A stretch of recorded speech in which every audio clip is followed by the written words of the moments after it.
In this tutorial, I am going to show you how to add an extension on Google Chrome. To give your Chromebook more features and functionality, you can add extensions.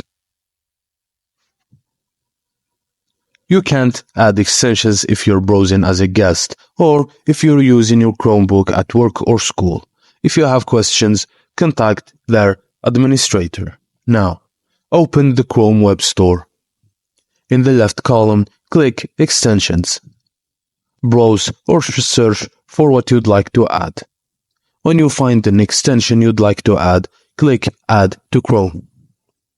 If you're adding an extension, review all types of data that the extension will be able to access and then click Add Extension.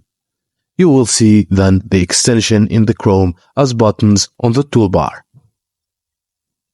And that's it, guys, as simple as that. Thank you for watching, and please don't forget to like and subscribe for more.